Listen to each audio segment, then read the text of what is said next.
दीदू, घर चल। यहाँ यूं खड़े रह के कुछ सॉल्व नहीं होने वाला। घर जाकर भी कुछ भी सॉल्व नहीं होने वाला। दीदू, तू तो माँ का गुस्सा जानती है ना। जब शांत हो जाएगी फिर हम जाकर बात करेंगे। तू जानती है, माँ जब भी गुस्सा करती है तो ये उसकी जिद होती है, और अपनी जिद ने वो मेरा भला करने के चक्कर में मेरा सबसे बुरा कर रही है। मेरे सपने अगर मुझसे छीन जाएंगे तो मैं जिंदा कैसे रहूंगी?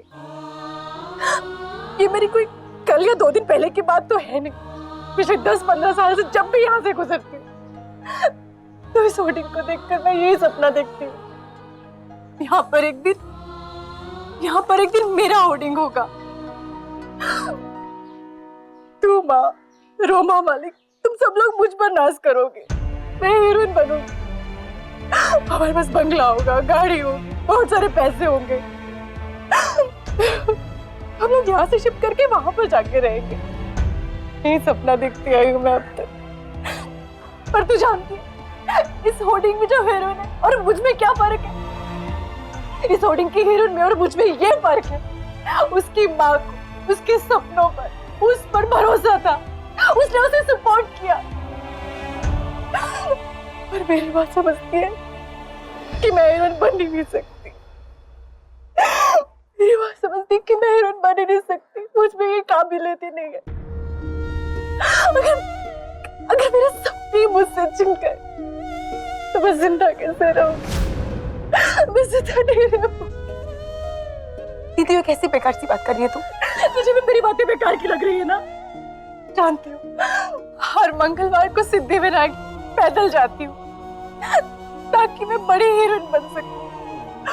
उसी मंदिर के लाइन में मैं घंटों खड़ी होती हूँ, यही सपना देखती हूँ, उसी लाइन में खड़े होकर कि मैं आरके की हीरोइन बन गई। रोमा को सब लोग मेरी तारीफ कर रहे हैं। आरके तुझसे, माँ से, रोमा, मालिक सबसे मिलने के लिए घर पर आ रहा है। सोच, आरके हमारे घर पर आ रहा है। मुझे पता है माँ को मेरी ये सब बातें बेकार लगती है, पर मैं ये सपने देखती हूँ। मैं देखती हूँ ये सपने, हर रोज, हर पल, हर वक्त देखती हूँ ये सपने। मेरे सपने नहीं रहेंगे तो मैं सिर्फ एक परछाई बन के रह जाऊंगी। सिर्फ एक परछाई बन के रह जाऊंगी नीचे। मेरे सपने नहीं रहे तो मैं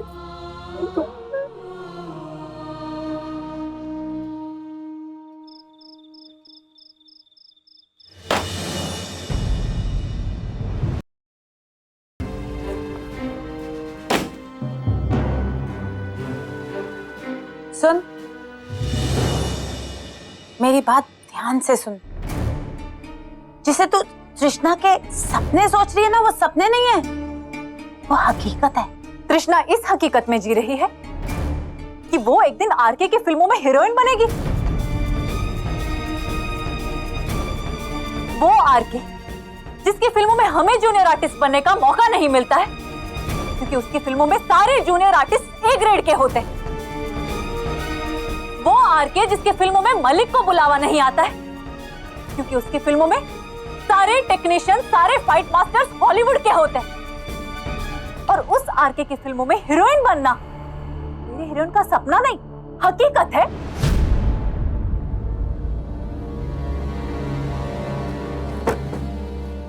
लेकिन आप ये मैगजीन्स क्यों फेंक रही हैं? तृष्णा की अलमारी साफ कर रही हूं, सारा कबाड़ निकालकर बाहर फेंक रही हूं।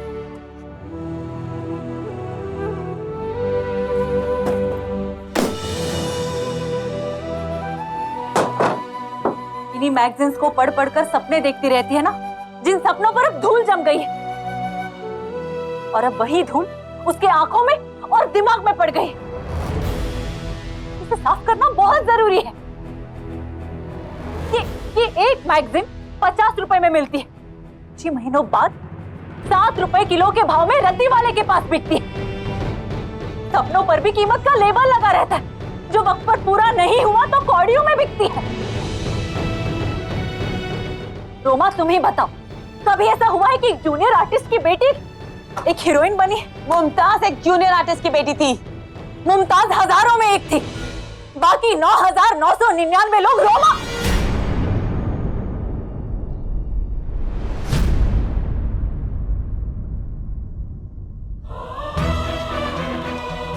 बोल ना, चुप क्यों हो गई? बोल,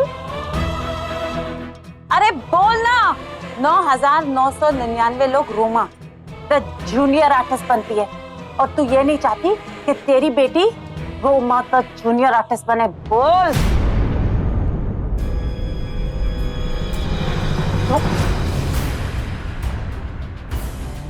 रोमा मैं सपनों की बात कर रही। 20 साल से मैं तेरे मुंह से यही सुनती आई, यही बैठकर तू बोला करती थी ना कि देख पद्मिनी, एक दिन मैं ये बनूंगी, वो बनूंगी, ये करके दिखाऊंगी, वो करके दिखाऊंगी। क्या हुआ उन सपनों का? धोखा खा गई ना? हकीकत हम सबके सामने है। रोमा आज तुम्हारे सपने तुम्हें दोबारा धोखा देने जा रहे हैं। रोमा तुम अपनी जिंदगी इन सपनों के सहारे गर्व कर चुकी हो। मेरी बेटी की जिंदगी स्वाहा मत करो, क्योंकि तृष्णा मेरे लिए एक बहुत बड़ी जिम्मेदारी है, मधु से भी बड़ी। हाँ, आपकी सौतेली बेटी हूं ना मैं, इसीलिए इस जिम्मेदारी से आप जल्द से जल्द छुटकारा पाना चाहती हैं।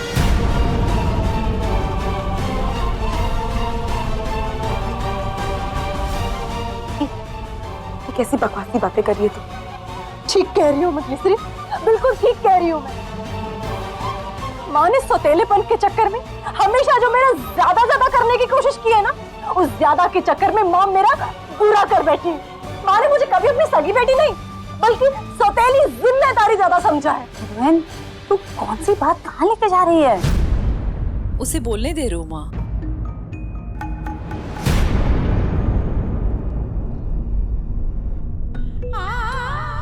बिल्कुल सही कहा तुमने, मैं तुम्हारी सौतेली माँ ही हूं तृष्णा, और मैं वही करने जा रही हूं जो एक सौतेली माँ को करना चाहिए। शादी तो तुम्हें करनी ही है और मैं तुम्हारी शादी करवा कर ही रहूंगी। तो मैं भी आपको रोकूंगी नहीं माँ, कर दीजिए। जहां आपको मेरी शादी करनी है कर दीजिए। मैं खुद आपसे कहती हूँ, जो पहला रिश्ता आएगा ना माँ, वही शादी कर लूं। सौतेली बेटी हो ना आप।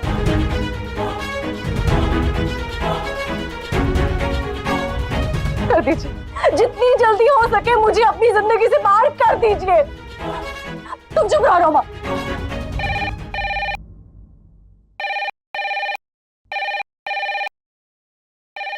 हेलो। हाँ, लीना ताई बोल रही हूँ। हाँ लीना ताई। वो लड़के वाले कल ही आएंगे। बिल्कुल लीना ताई, ये तो बहुत अच्छी बात है, आप उन्हें कल ही भेज दीजिए। ठीक है, फोन रखती हूँ। जी। मलिक,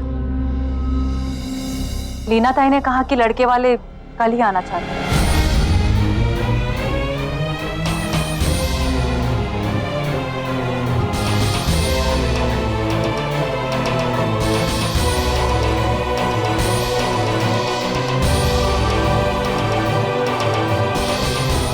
कल बुलाने की क्या जरूरत है? आज बुलाइए, अभी इसी वक्त बुलाइए। कल बुलाने की भी क्या जरूरत है?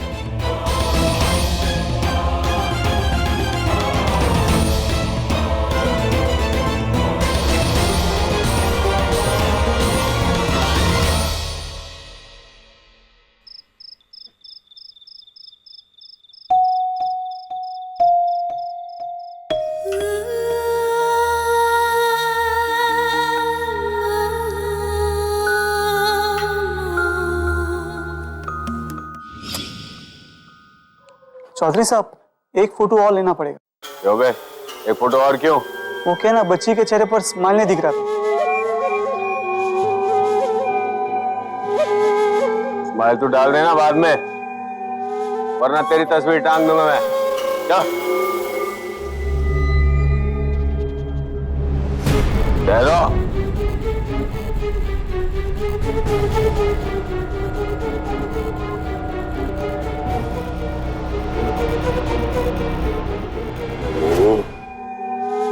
बड़ा शौक है तुम्हें बच्चों का।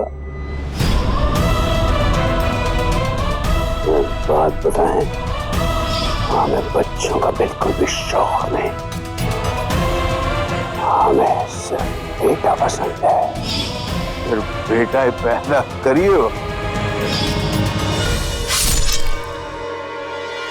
वरना बेटा पैदा नहीं किया तो चौधरान तुम्हारी खैर नहीं तुम्हारी। बच्चों का बड़ा एक शौक।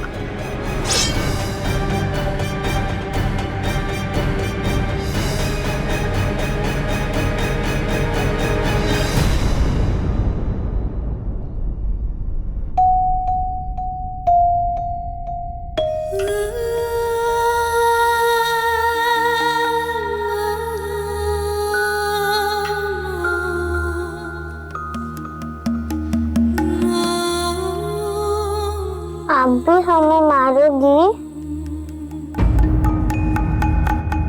हम आपको क्यों मारेंगे भला? अब चुड़ैल हो ना। बाप रे बाप, क्या हम आपको चुड़ैल दिखते हैं? ये किसने कहा आपसे? मेरी दोस्त कह रही थी कि दूसरी माँ चुड़ैल होती है। तो फिर आपके दोस्त ने आपसे ये नहीं कहा कि चुड़ैल के पाँव उल्टे होते हैं?